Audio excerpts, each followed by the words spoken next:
بسم اللہ الرحمن الرحیم قال اللہ تعالی فی سورۃ الغاشیہ هل اتاک حدیث الغاشیہ وجوہ یومئذ خاشیہ عاملۃ ناصبہ تصلی نارا حامیہ تسقی من عین آنیہ لیس لہم طعام الا من ضریع لا یسمن ولا یغنی من جوع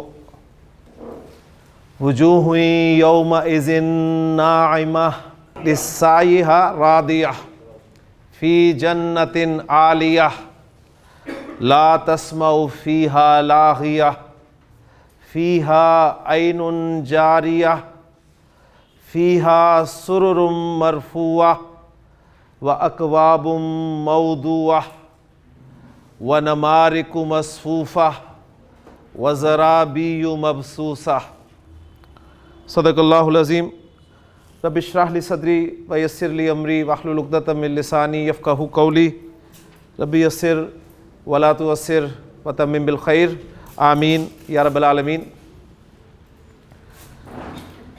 سورۃ الغاشیہ کی کچھ آیات میں نے آپ کے سامنے تلاوت کی ہیں۔ الغاشیہ کے معنی ہوتے ہیں ڈھانپ لینے والی۔ قرآن مجید میں اللہ تعالیٰ نے قیامت کے مختلف نام ذکر فرمائے ہیں۔ قیامت کے جو مختلف نام ہیں ان میں سب سے مشہور اور سب سے بڑا نام تو اس کا القیامہ ہی ہے، اور اسی نام کی مناسبت سے قرآن مجید میں سورۃ القیامہ بھی آپ کو 29ویں پارے میں مل جائے گی۔ قیامت کے ناموں میں سے ایک نام اس کا الغاشیہ بھی ہے، یعنی جیسے میں نے عرض کیا کہ غاشیہ کے معنی ہے ڈھانپ لینے والی، تو جب قیامت آئے گی تو سب کو ڈھانپ لے گی۔ پھر قیامت کے ناموں میں سے ایک نام ہے اس کا القاریہ، کھڑکھڑانے والی۔ القاریہ ملقاریہ وما ادراک ملقاریہ، تو اس نام سے بھی ایک سورت 30ویں پارے میں موجود ہے، سورۃ القاریہ۔ پھر اس کا ایک نام ہے الواقعہ، واقع ہونے والی، کہ یہ واقع ہو کر رہے گی۔ اذا وقعت الواقعہ، تو آپ کے قرآن مجید میں سورۃ الواقعہ بڑی مشہور سورت ہے، آپ جانتے ہیں، اس نام سے بھی سورت موجود ہے۔ پھر قیامت کے جو مختلف نام اللہ تعالیٰ نے ذکر کیے ہیں قرآن مجید میں، ان میں ایک نام ہے اس کا جی الحاقہ، حق ہو کر رہنے والی، حق ہونے والی، یہ حق ہو کر رہے گی، یہ کوئی ایسی باتیں نہیں ہے، یہ ہوگا، ضرور ہوگا۔ اور اس نام سے بھی آپ کو قرآن مجید میں ایک سورت مل جائے گی، سورۃ الحاقہ۔ الحاقہ ملحاقہ وما ادراک ملحاقہ، تو اس کا اسلوب اور سورۃ القاریہ کا اسلوب دونوں کا ایک ہی اسلوب ہے۔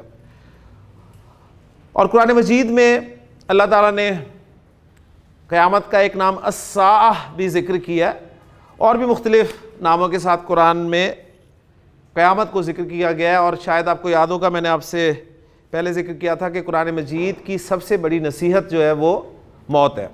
مومن کی موت کا تصور یہ ہے کہ ایک مرتبہ اس کی آنکھ اس دنیا میں بند ہوگی اور دوسری دنیا کی آنکھ کھل جائے گی، وہ ایک زندگی گزارے گا، برزخی زندگی، اور اس کے بعد پھر قیامت کے دن اسے اٹھایا جائے گا اور اللہ کے حضور پیش کیا جائے گا، جہاں پر وہ اپنے اعمال کا جواب دہ ہوگا۔ تو یہ موت کا ایک تصور ہے مسلمان کا، یعنی مومن کا۔ اور قیامت کے جتنے نام ذکر کر دیے ہیں جگہ جگہ اور ہر صفحے پر ذکر کیا گیا، تو مراد یہی ہے کہ انسان کو موت یاد رہنی چاہیے کہ اس کی یہی زندگی کل زندگی نہیں ہے، بلکہ اس کے بعد جو آنے والی زندگی ہے، جو کہ کبھی ختم نہ ہونے والی زندگی ہے، وہی اصل زندگی ہے۔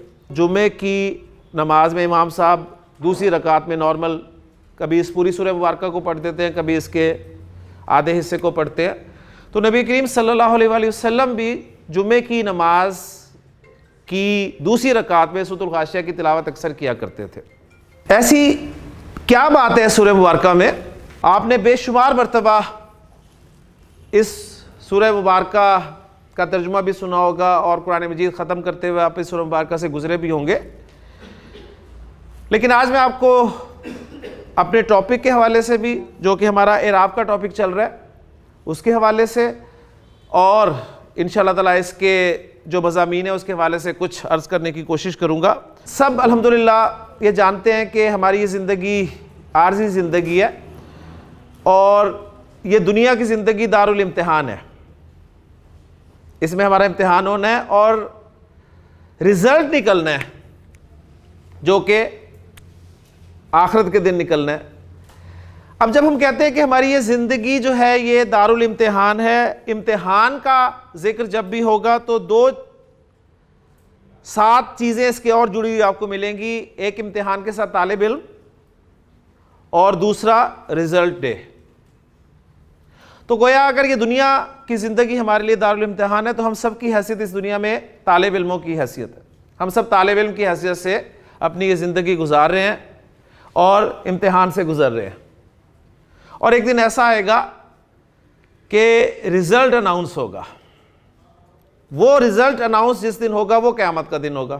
اس سورہ مبارکہ میں اصل میں اللہ تعالیٰ نے اس رزلٹ ڈے کو، یعنی قیامت کے دن کو، اس کو بیان کیا ہے کہ اس سورہ مبارکہ کے حوالے سے ہم اپنا جائزہ لیں کہ ہم بحیثیت طالب علم کہاں پر کھڑے ہیں. رزلٹ ڈے کو 2 طرح کے اسٹوڈنٹس ہوتے ہیں جی.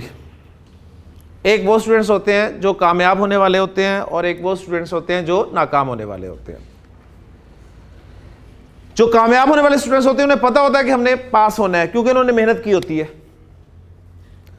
اور ناکام ہونے والے اسٹوڈنٹس کو بھی پتہ ہوتا ہے کہ ہم نے فیل ہو جانا ہے کیونکہ انہیں بھی پتہ ہوتا ہے کہ ہم نے کیا کیا ہوا ہے. تو جو کامیاب ہونے والے اسٹوڈنٹس ہیں ان کے چہرے چمک رہے ہوتے ہیں، خوش ہوتے ہیں وہ، اور ناکام ہونے والے طلبہ جو ہیں ان کے منہ لٹکے ہوتے ہیں، ان کے چہروں پر آپ کے لیے مردگی سی چھائی ہوتی ہے.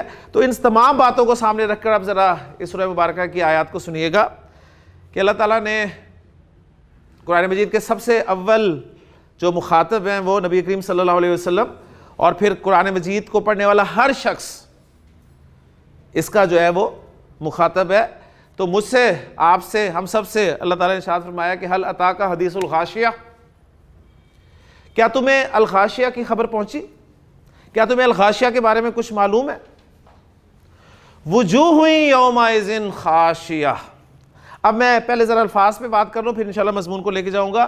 تو اس میں جو کچھ ہم نے پڑھا ہے اس کے حوالے سے میں آپ کی توجہ چاہوں گا، اور آپ کا جو علم جو اب تک حاصل کر چکے ہیں وہ میں امید کروں گا انشاءاللہ آپ پہچان لیں گے. تو اس میں لفظ آ رہا ہے جی وجوہن.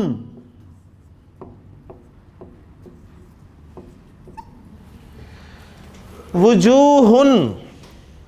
اب دیکھیں سبق صرف ایک، وہ جو کل چارٹ ہم نے بنایا تھا، پڑھا تھا، اس کو ایک مرتبہ ذہن میں تازہ کر لیں کہ ہم نے پڑھا تھا کہ اسم، کوئی بھی اسم عربی زبان میں جب استعمال ہوگا تو وہ 3 اعرابی حالتوں میں سے کسی ایک حالت میں آپ کو لکھا ہوا ملے گا. گویا ہر اسم کی 3 اعرابی حالتیں ہوتی ہیں، حالت رفع، حالت نصب اور حالت جر. اس کے علاوہ چوتھی کوئی حالت نہیں ہوتی. اب اسم کس کس قسم کا ہے؟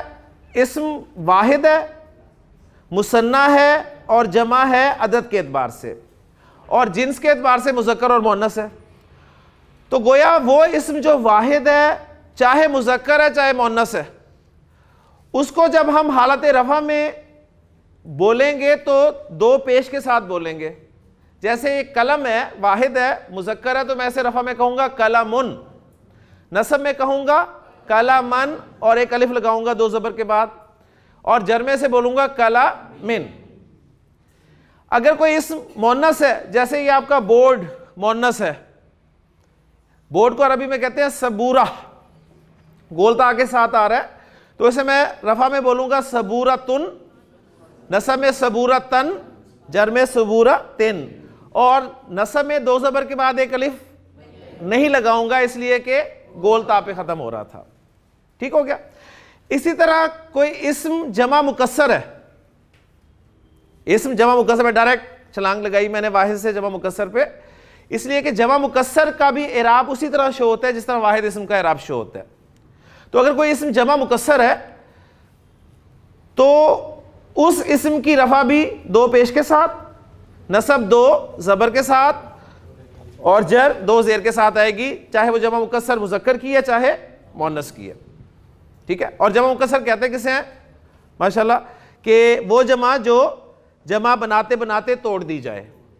ٹھیک ہے. یعنی سمپل وہ جو انہوں نے بڑی اچھی کل بات کی تھی کہ جمع سالم کی جو نشانی ہے اونا کی آواز وہ نہ آئے یا آت کی آواز نہ آئے تو وہ جمع مکسر ہی ہوگی. سمپل سی بات ہے. تو اس میں آپ کو جمع مکسر میں کوئی ایسی آواز نہیں آئے گی، نہ اونا کی آواز آئے گی نہ ہی آت کی آواز آئے گی. کلیئر ہو گیا. باقی مثنیٰ اسم ہے چاہے مذکر ہے چاہے مؤنث، اس کو اعرابی حالتوں میں ہم نے دو ساؤنڈز کے ذریعے پہچاننا ہے. آنی اس کی رفع کی ساؤنڈ ہے اور عینی اس کی نصب اور جر کی ساؤنڈ ہے. اور جمع سالم مذکر میں بھی دو ساؤنڈز ہیں، اونا رفع کی ساؤنڈ، اینا نصب اور جر کی ساؤنڈ. جمع سالم مؤنث کی بھی دو ساؤنڈز ہیں، آتن رفع کی ساؤنڈ اور آتن نصب اور جر کی ساؤنڈ. تو میں نے تیزی سے دہرا بھی دیا. تو اب جو پہلا اسم ہمارے سامنے آیا ہے وجوہن، اب آپ ذرا نوٹ کریں کہ دو پیش کس کس کیٹیگری میں آتے ہیں. واحد اسم کی رفع میں آتے ہیں، جمع مکسر کی رفع میں آتے ہیں اور جمع سالم مؤنث کی رفع میں بھی آتے ہیں دو پیش. لیکن جمع سالم مؤنث کی رفع جو ہے وہ آت کے ساتھ آتی ہے، لہٰذا اس میں آت والا پہلو تو غائب ہو گیا، یعنی جمع سالم مؤنث نہیں ہے. اب دو کیٹیگریز بچ گئیں، واحد اور جمع مکسر. ٹھیک ہے. تو اب ہم نے غور کرنا ہے اپنی ویکیبلری پہ زور دیتے ہوئے اپنے اردو الفاظ میں کہ لفظ کہیں اردو میں استعمال ہوتا ہے یا نہیں ہوتا. تو وجوہن آپ کے خیال میں یہ واحد ہے کہ جمع مکسر ہے؟ کیا ہے جی؟ جمع مکسر. اگر جمع مکسر ہے یعنی جمع ہے تو اس کا واحد کیا ہوگا؟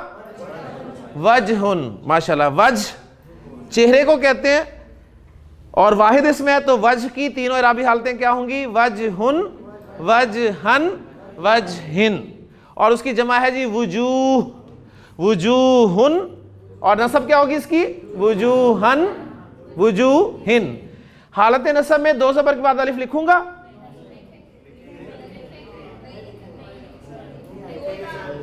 کون کہہ رہا ہے یہ گولتا ہے؟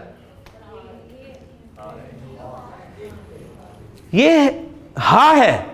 گولتا ہوتی تو میں اس پہ دو نقطے ڈال دیتا چھوٹے چھوٹے. ٹھیک ہے. یہ ہاں ہے تو قاعدے کے مطابق حالت نصب میں دو زبر کے بعد ایک الف لکھا جائے گا. تو وجوہن آپ نے پہچان لیا جی. سورۃ الغاشیہ میں ایک لفظ آ گیا وجوہن جو کہ جمع مکسر ہے اور وجہن کی جمع مکسر ہے. ٹھیک ہے. اور حالت رفع میں استعمال ہوا ہے اور اس کی نصب اور جر ماشاءاللہ آپ بنا لیتے ہیں. اس کے بعد ہم آگے چلے. وجوہ یومئذ خاشیہ. یومئذ کو میں نے چھوڑ دیا کیونکہ وہ ایک مرکب لفظ ہے. جو سنگل ورڈز ہیں میں ان پہ بات کروں گا. خاشیہ میں نے وقف کیا ہے تو ہا کی آواز سے پروناؤنس کیا گولتا کو. تو اصل میں یہ ہے خاشیتن. لے جی اب پھر آ گئی تنوین. تنوین کہتے ہیں ڈبل حرکت کو. دو پیش دو زبر دو زیر تنوین کہلاتی ہے ڈبل حرکت. دو پیش آ رہی ہیں. اب دو پیش کس کس میں آتی ہیں؟ پھر وہ دیکھیں بار بار دہرا دیں گے تو آپ کو سبق انشاءاللہ تعالی انتہائی پکا ہو جائے گا. یا واحد اسم کے آخر میں یا جمع مکسر اسم کے آخر میں یا جمع سالم مؤنث کے آخر میں. جمع سالم مؤنث کے آخر میں آت کے ساتھ دو پیش آتی ہیں لہذا وہ تو ہے ہی نہیں. ٹھیک ہو گیا نا. لہذا یہ یا واحد ہے یا جمع مکسر ہے. تو کیا ہے آپ کے خیال میں؟ یہ واحد ہے. ٹھیک ہے. واحد مؤنث کیونکہ گولتا آ گئی ہے تو نارملی یہ واحد مؤنث ہی ہوگا. تو خاشیتن واحد مؤنث ہے اور حالت رفع میں ہے اور اس کی نصب اور جر کیا ہوگی؟ خاشیتن، خاشیتن. اور نصب میں دو زبر کے بعد الف لکھوں گا یا نہیں؟ نہیں لکھوں گا اس لیے کہ اینڈ پہ گولتا آ رہی ہے. ماشاءاللہ. تو هل اتاک حدیث الغاشیہ وجوہ یومئذ خاشیہ عاملۃ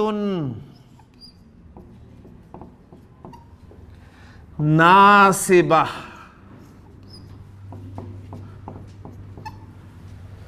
عاملۃ ناصبہ بالکل وہی فارمولہ جو خاشیتن پہ آپ نے اپلائی کیا سیم. عاملۃن بھی اسی طرح ہی ہے. ٹھیک ہے. اور ساتھ ساتھ آپ پہچان بھی رہے ہیں کہ یہ مؤنث ہے. اس میں گولتا مؤنث کی علامت ہے. یہ بھی مؤنث ہے، یہ بھی مؤنث ہے، حالت رفع میں آیا ہے، اور ان کی نصب اور جر بھی ماشاءاللہ آپ کو آتی ہے. تو جس طرح ہم نے انالائز کی ہے خاشیاتن کو، اسی طرح سیم انالائز کریں گے ہم عاملاتن کو بھی اور ناصباتن کو بھی. ٹھیک ہو گیا؟ اسی جیسا رزلٹ ہی ہے اس کا. هل اتاک حدیث الغاشیہ وجوہ یومئذ خاشیہ عاملۃ ناصبہ تصلی نارن حامیہ. لے جی نارن مؤنث، اوکے. اعرابی حالت نصب. ٹھیک ہو گیا؟ اور دیکھیں نصب میں دو زبر کے بعد ایک الف لگا ہوا ہے. آپ مصحف کھولیں گے آپ کو وہاں بھی لکھا ہوا ملے گا، یعنی اس سے آپ کو خوشی ہوگی کہ الحمدللہ میں آپ کو صحیح پڑھا رہا ہوں، کوئی گڑبڑ نہیں ہے. تو حالت نصب میں آ گیا. اب اس نارن کی حالت رفع کیا ہوگی؟ نارن. اور جر کیا ہوگی؟ نارن. آپ کو اس کے مؤنث کا بھی پتہ چل گیا. اگلا لفظ ہے جی حامیہ. اب دیکھیں اینڈ پہ گولتا ہے. اب ویسے پڑھتے ہوئے خاشیہ کو بھی میں نے ایسے ہی بولا ہے، حامیہ کو بھی ایسے ہی بولا ہے، لیکن خاشیہ پہ دو پیش ہیں اور حامیہ میں دو زبر ہے. تو اب یہ دیکھیں، یہ آپ کو اب گرامر بتائے گی کہ دو پیش ہیں کہ دو زبر ہیں. ٹھیک ہے نا؟ تو حامیہ یہ بھی مؤنث اس میں حالت نصب میں ہے، دو زبر کے بعد الف نہیں آیا. کیوں؟ گولتا تھی. تو قاعدہ بھی کنفرم ہو گیا جو پڑھایا تھا آپ کو. ٹھیک. اور اس کی رفع اور جر کیا ہوگی؟ حامیتن حامیتن. جی ماشاءاللہ. تسقا من عین آنیہ.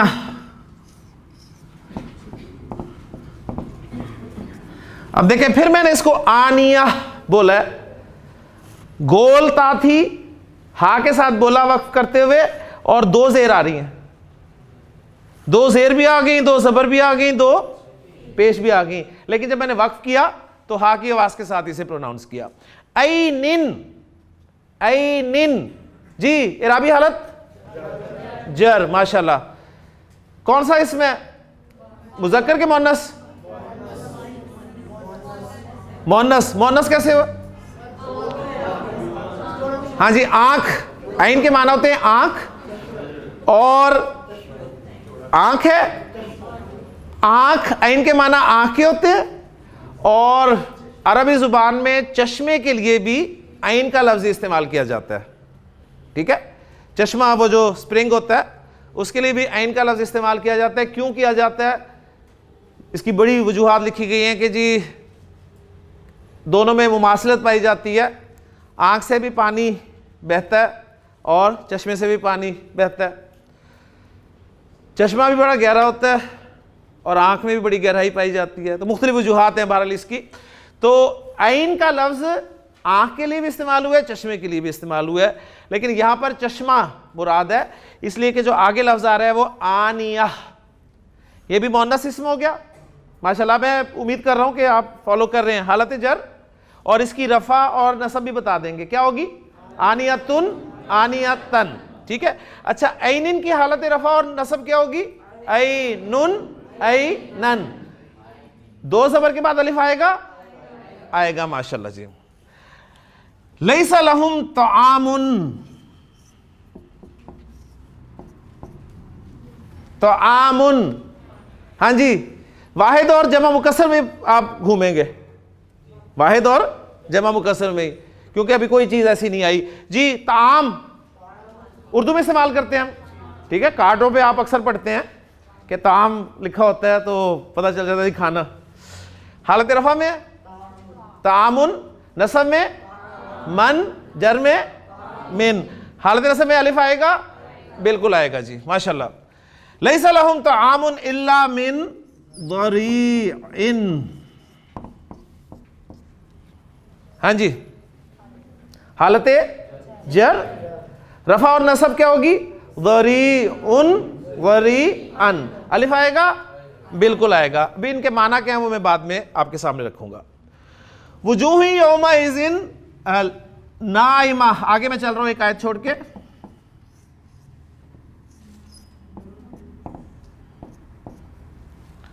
بالکل اسی پیٹرن پہ جی، حاشیہ پیٹرن پہ آپ اس کا انالیسس کر سکتے ہیں. لسعیہا راضیہ، اس کا پیٹرن بھی سیم ہے. فی جنت عالیہ، اس کا پیٹرن بھی بالکل وہی ہے. فیہا عین جاریہ، عین آ چکے ہیں پہلے، اب دوسری مرتبہ آیا.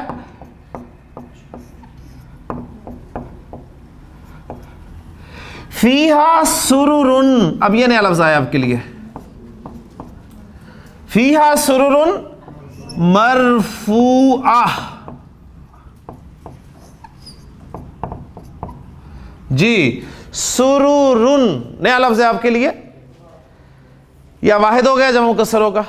تو میں آپ کو بتاتا چلوں یہ جمع مکسر ہے، سریر کی جمع ہے.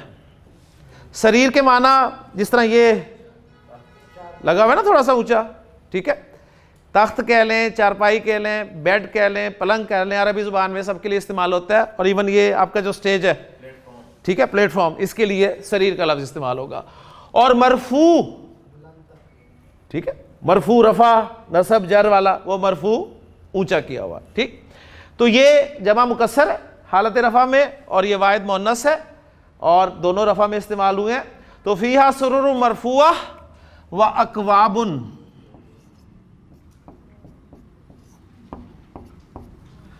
موضوعہ.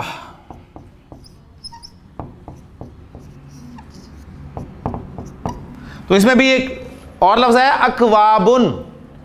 اکوابن جیسے ابوابن ہوتا ہے، ابوابن، اکوابن، اقلامن، اشخاصن، اذکارن، تو سارے جمع کے لفظ ہیں، جمع ہے نا سارے.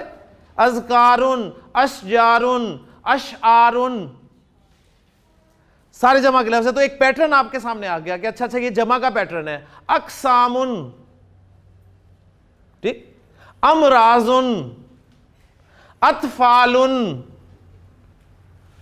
ایک ہی پیٹرن ہے، ایک ہی طرز. تو یہ طرز جو ہے جمع مکسر کے لیے طرزیں یاد کرنی پڑیں گی ہمیں، ٹھیک ہے، وہ انشاءاللہ ہم آگے کر لیں گے. تو گویا یہ اکوابن ایک جمع مکسر کا لفظ ہے.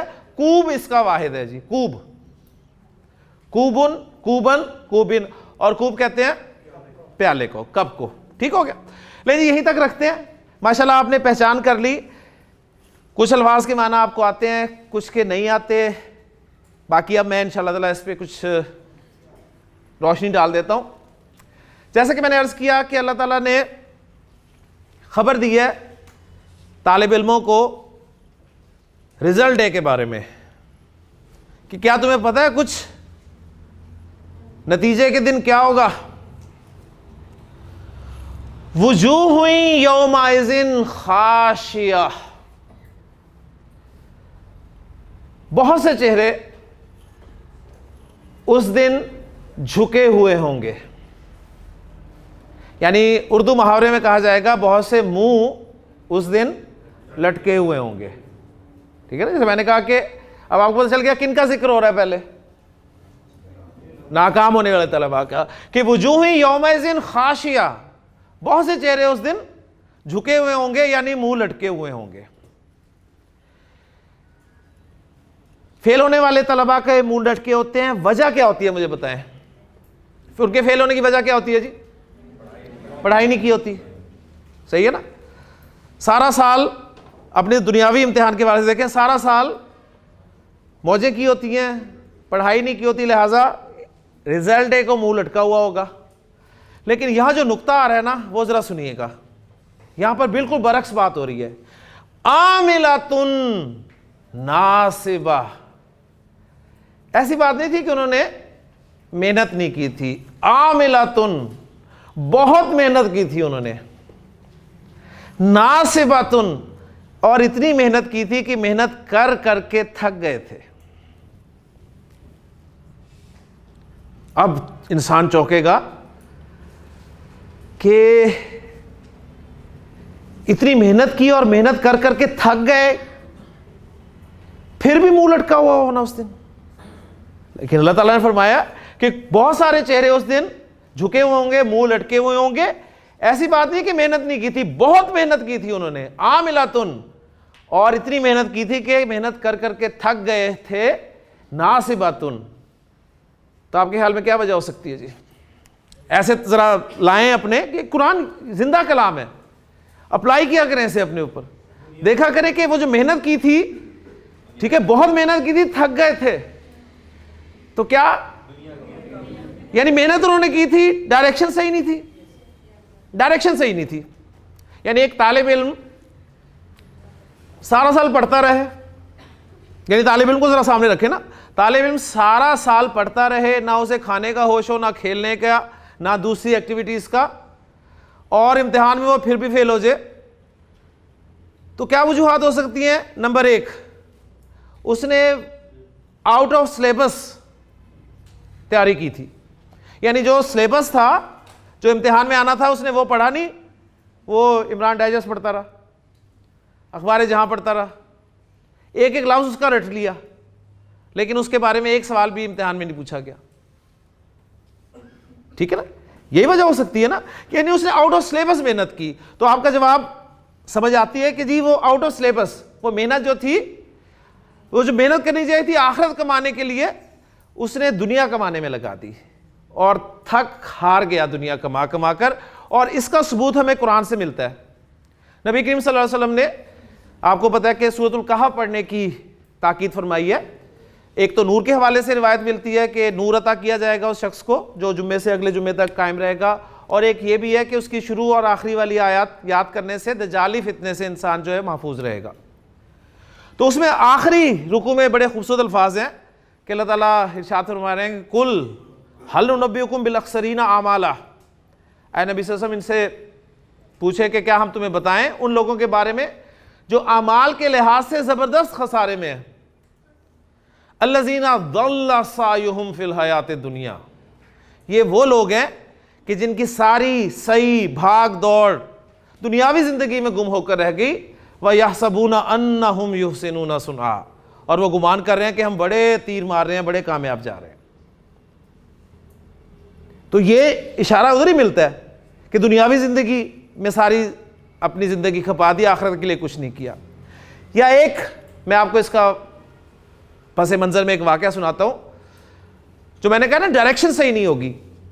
حضرت عمر رضی اللہ تعالیٰ عنہ ایک مرتبہ ایک عیسائی راہب کے پاس گئے, اور وہ عیسائی راہب آپ کو پتہ ہے رہبانیت اور راہب یعنی وہ کہ اللہ کا خوف رکھنے والے, اتنا اللہ کا خوف کہ دنیا کو چھوڑ دی انہوں نے, اور پہاڑوں میں, جنگلوں میں, غاروں میں اپنی زندگی بسر کر دی, اور اللہ کی عبادت میں زندگی گزار دی. اور آپ یہ جانتے ہیں کہ لا رہبانیت فی الاسلام, اسلام میں رہبانیت نہیں ہے.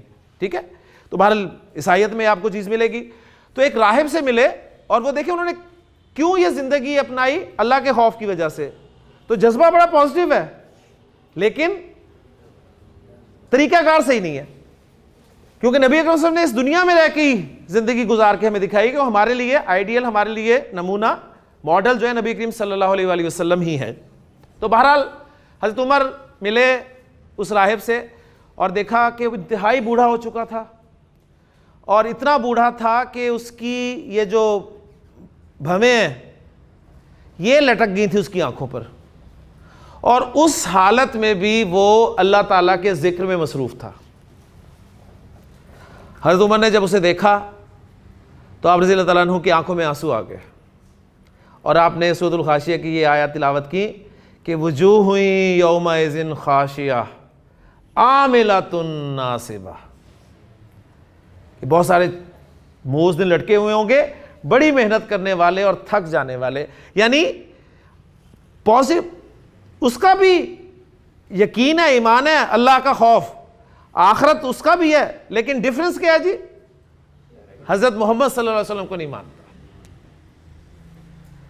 اللہ کو بھی مانتا ہے, آخرت کو بھی مانتا ہے, لیکن محمد صلی اللہ علیہ وسلم کو نہیں مانتا, لہٰذا عاملات ناصبہ والی کیٹیگری میں چلا گیا. تو گویا ڈائریکشن کا صحیح نہ ہونا. تو وجوہ یومئذ خاشعہ عاملۃ ناصبہ, اب آگے ان کا انجام بتایا جا رہا ہے کہ اب وہ کس حال میں ہوں گے. تسلا نارن حامیہ، وہ بھنیں گے، روسٹ ہوں گے، نارن ایک ایسی آگ میں جو کہ حامیہ انتہائی گرم ہوگی. آگ کے ساتھ اگر حامیہ نہ بھی لگا ہو تو آگ کوئی ٹھنڈی ہوتی ہے جی؟ آگ تو ہوتی گرم ہے. لیکن اس کے ساتھ اس کی انٹینسٹی کو بیان کرنے کے لیے حامیہ کا بھی لفظ بیان فرمایا کہ ایسی آگ جو انتہائی گرم ہوگی. اور آپ نے وہ روایت سنی ہوگی، نبی کریم صلی اللہ علیہ وسلم نے فرمایا کہ دنیا کی آگ جو ہے یہ اس آگ کو 70 مرتبہ ٹھنڈا کیا گیا تو یہ جا کے بنی ہے. تو اب ان کا رزلٹ بتایا جا رہا ہے کہ اب انہیں ملے گا کیا؟ تسلا نارن حامیہ. اب ظاہر بات ہے وہیں رہنا ہے، وہیں جینا ہے، موت تو آنی نہیں ہے، لہٰذا بھوک بھی لگے گی، پیاس بھی لگے گی. گرمی میں سب سے پہلے کیا ہوتا ہے؟ اب دیکھیں موسم چینج ہو رہا ہے تو سب سے پہلے ہمیں طلب ہو رہی ہے پیاس کی. کیوں؟ مجھے آوازیں آ رہی تھی کہ یہاں کولر بھی ہونا چاہیے جی، کیونکہ موسم چینج ہو رہا ہے تو پیاس اب لگنی شروع ہو گئی ہے. تو پیاس لگے گی انہیں، اور اللہ تعالیٰ نے فرمایا کہ ہاں ہم انہیں دیں گے پینے کے لیے. لیکن کیا فرمایا کہ تسقا من عین آنیہ، انہیں پلایا جائے گا لیکن ایک ایسے چشمے سے پانی پلایا جائے گا جو خود کھولتا ہوا ہوگا. انہیں پینے کے لیے دیا جائے گا لیکن کھولتے ہوئے چشمے سے پانی دیا جائے گا.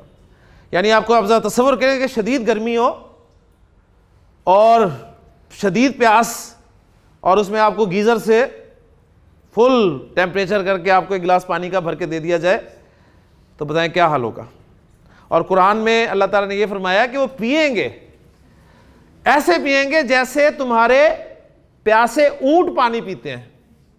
یعنی وہ اتنے عرصے پیاسے رہ کر پھر جب پانی ملتا ہے تو کیسے پیتے ہیں؟ یا اپنی مثال لے لیں، جب روزہ کھلنے کے بعد آپ پانی پیتے ہیں تو کیسے پیتے ہیں؟ تو ایسے پئیں گے، اور وہ جب پانی کھولتا ہوا اندر جائے گا تو آپ خود اندازہ کریں کہ کیا حال ہوگا.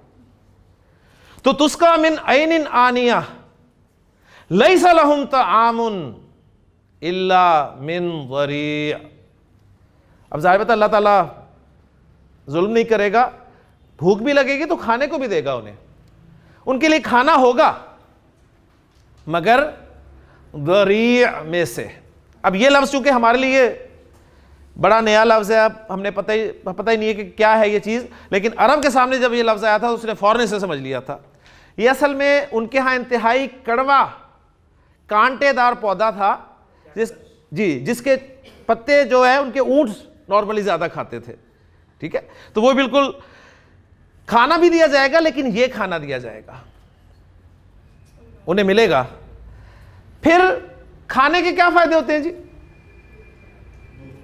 بھوک ختم کرتا ہے اور دوسرے صحت دیتا ہے، انرجی دیتا ہے، موٹا کرتا ہے. لہٰذا اگلی آیت میں فرما دیا کہ لیس لہم طعام الا من ضریع لا یسمن، وہ نہ تو موٹا کرے گا ولا یغنی من جوع، اور نہ ہی اس سے ان کی بھوک ختم ہوگی.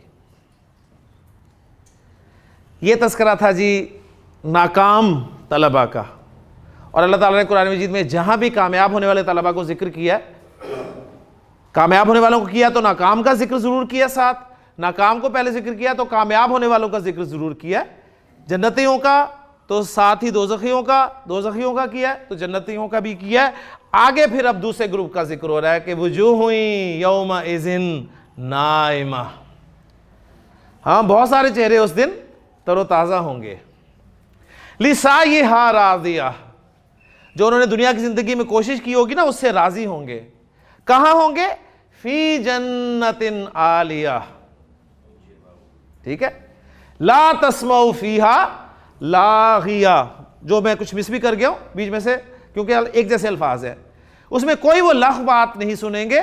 فیہا عین جاریہ، اس میں بھی ایک چشمہ ہوگا، بہتا ہوا چشمہ ہوگا. اور قرآن مجید جگہ جگہ بتاتا ہے کہ چشمے، نہریں ہوں گی، دودھ کی نہریں ہوں گی، شہد کی نہریں ہوں گی، اور پتہ نہیں کیا کیا مشروبات ہوں گے جو ہم نے کبھی سنے بھی نہیں ہوئے.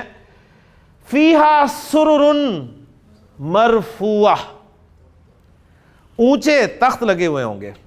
اب جنتی کیا ہوں گے؟ اصل میں اللہ تعالیٰ کے مہمان ہوں گے، اور مہمانوں کو عزت دی جاتی ہے، ان کا اکرام کیا جاتا ہے. آپ جب کوئی فنکشن ارینج کرتے ہیں، جب کوئی شادی کا ایک فنکشن ہوتا ہے تو مجھے بتائیں شادی کے جو چیف گیسٹ ہوتے ہیں وہ کون ہوتے ہیں؟ دولہا دلہن، وہ چیف گیسٹ ہوتے ہیں نا شادی کے. تو ان کو کیا آپ ساتھ گراؤنڈ پہ بٹھا دیتے ہیں؟ ان کے لیے اسٹیج بنتا ہے، ان کے لیے اسٹیج بنتا ہے اونچا کر کے تاکہ وہ سب کو نظر آئیں. تو فیہا، اب یہ بھی اصل میں دولہا دلہن نہیں ہے، یہ اللہ تعالیٰ کے مہمان ہیں. فیہا سرر مرفوعہ، اونچے تخت لگے ہوئے ہوں گے، ٹھیک ہے. وَأَكْوَابٌ مَوْضُوعَةٌ، اچھے فنکشن پہ جائیں آپ تو جیسی انٹری ہوتی ہے آپ کی، دیکھیں آج کل ٹرینڈی ہے جی، مطلب کیا بات ہے، ریسیپشن یعنی ڈیمانڈز ہوتی ہیں باقاعدہ کہ جی ریسیپشن صحیح ملنی چاہیے ہمیں، ٹھیک ہے، باقی کچھ ہو نہ ہو باقی دیکھی جائے گی، ریسیپشن صحیح ہونی چاہیے. تو ریسیپشن آپ کو اپیل کرتی ہے. ریسیپشن کیا؟ آپ انٹر ہوئے، خوبصورت میزوں پہ بڑے سلیقے سے خوبصورت گلاس شیشے والے ایسے چنے ہوئے رکھے ہوتے ہیں، خالی بھی اچھے لگتے ہیں وہ. تو وہ ذکر کیا جا رہا ہے وَأَكْوَابٌ مَوْضُوعَةٌ وَنَمَارِقُ مَصْفُوفَةٌ وَزَرَابِيُّ مَبْثُوثَةٌ، کارپٹ بچھے ہوئے ہوں گے، تکیے لگے ہوئے ہوں گے، کشنز. تو یہ اب ان جنتیوں کی اپنے مہمانوں کا ذکر کر کے اللہ تعالیٰ نے موٹیویٹ کیا کہ اب تم نے فیصلہ کرنا ہے کہ کامیاب ہونے والے طلباء میں آنا ہے یا ناکام ہونے والے طلباء میں. تو یہ میسج تھا جی سورۃ الغاشیہ کا. اب آپ کو شاید اندازہ ہوا ہوگا کہ نبی کریم صلی اللہ علیہ وسلم جمعے کی نماز میں کیوں یہ میسج دیا کرتے تھے اور کتنی مرتبہ آپ نے سورۃ الغاشیہ پڑھی، سنی، اس سے گزرے. لیکن میرا نہیں خیال کہ کبھی سورۃ الغاشیہ نے آپ کو تنگ کیا ہو، ہلایا ہو. یہ ہے جی قرآن کی ہدایت. اور یہ ہدایت مجھے بتائیں ترجمے سے نہیں آ سکتی. یعنی میں کہتا ہوں چلے ترجمہ بھی پڑھ لیں، پڑھے تو صحیح، ہم تو ترجمہ بھی نہیں پڑھتے. میں آپ سے پوچھوں، کوئی کہے گا میں نے پتہ نہیں 50 دفعہ قرآن ختم کیا، کوئی کہے گا میں نے 100 دفعہ کیا ہوا ہے، کوئی کہے گا کہ میں نے اتنی دفعہ ختم کیا ہوا ہے. مجھے بتا دیں ایک مرتبہ بھی ہم نے ترجمے کے ساتھ ختم کیا؟ اور پھر ترجمہ کبھی بھی کسی زبان کا نعم البدل نہیں ہو سکتا. جو تاثیر اس زبان کی ہوتی ہے وہ اصل تاثیر ہے جی. تو اسی کے لیے ہم یہاں پر کوشش کر رہے ہیں. اللہ تعالیٰ سے دعا ہے کہ جی اللہ تعالیٰ ہماری اس کوشش کو کامیاب فرمائے. اور کوشش میری ڈیلی یہی ہوتی ہے کہ میں آپ کے سامنے جو بھی کوئی آیت یا کوئی حدیث بیان کروں وہ سبق سے ریلیٹڈ ہو. جو لوگ پہلی مرتبہ عربی پڑھ رہے ہیں وہ مجھے بتائیں کہ 6 دن پہلے انہیں یہ پتہ تھا کہ جی یہ حالت نصب ہے اور یہ مؤنث ہے اور اس کی رفع یہ ہوگی اور اس کی جر یہ ہوگی اور اس کے ساتھ الف لکھا جائے گا، کیوں لکھا گیا ہے، یہ کچھ پتہ تھا؟ تو الحمدللہ کچھ نہ کچھ آپ سیکھ رہے ہیں الحمدللہ. تو سورہ یونس کی آیت کی طرف آتا ہوں کہ یا ایھا الناس قد جاءتکم موعظۃ. اب کم از کم آپ قرآن پڑھیں جب تو ہر لفظ پہ رکیں، دیکھیں اسے. قد جاءتکم موعظۃ، ایک نصیحت آ چکی ہے تمہارے پاس تمہارے رب کی طرف سے. وشفاء لما فی الصدور، اور وہ شفا ہے، شفاء شفاء شفاء وشفاء لما فی الصدور وہدی ورحمۃ رحمۃ. پھر حالت رفع میں مؤنث اسم نصب جر آپ خود بنا لیں گے للمؤمنین. قل بفضل اللہ وبرحمتہ فبذلک فلیفرحوا ھو خیر. حالت رفع نصب خیرن جر خیرن، ھو خیر مما یجمعون. پھر میں نے بیچ میں ایک حدیث سنائی تھی آپ کو کہ نبی کریم صلی اللہ علیہ وسلم نے فرمایا کہ لا يدخل الجنۃ من کان فی قلبہ مثقال ذرۃ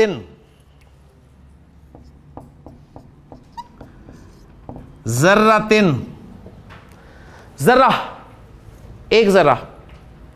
ہم سمجھتے ہیں ذرے کو کیا ہوتا ہے جی ذرہ؟ پارٹیکل. لیکن عرب قرآن کے اولین مخاطب ہیں. عرب کے سامنے جب ذرہ آیا تھا نا تو ذرا سوچئے گا کہ عرب نے کیا سوچا ہوگا. ذرہ پتہ ہے کسے کہتے ہیں؟ ذرہ کہتے ہیں عربی زبان میں یہ جو چیونٹی ہوتی ہے، کتنا حقیر سا کیڑا ہے.